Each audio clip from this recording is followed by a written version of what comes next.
কোনোভাবে আর মেনে নেবে না।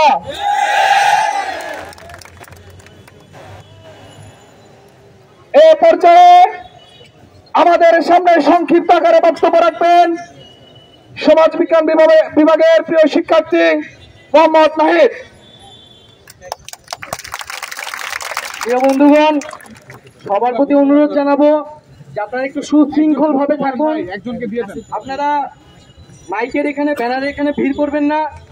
আজকে আমাদের এই আন্দোলন আজকেই একমাত্র না, যদি এই রায় বহাল থাকে আমাদের রাজপথে থাকতে হবে। বন্ধুগণ,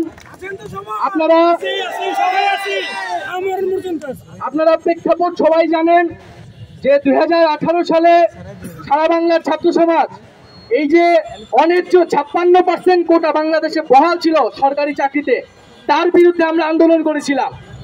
আমরা আন্দোলনের পক্ষ থেকে আমরা বলেছিলাম আমরা কোটা সংস্কার চাই। 56% যে কোটা একটা গণতান্ত্রিক রাষ্ট্রে, একটা বৈষম্যহীন রাষ্ট্রে এটা থাকতে পারে না।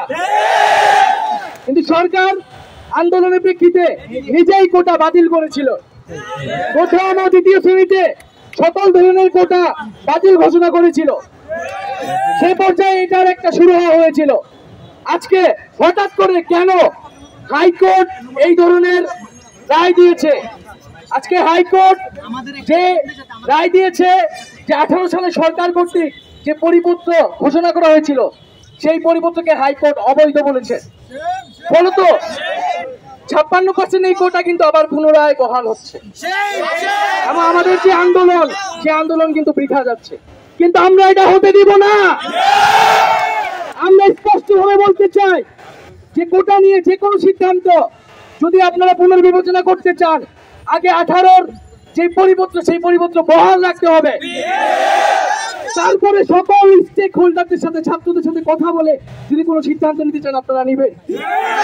তো আজকে আমাদের দাবি যে 18 সালে যে পরিপত্র ঘোষণা করা হয়েছিল সেই পরিপত্রেই বহাল থাকতে হবে।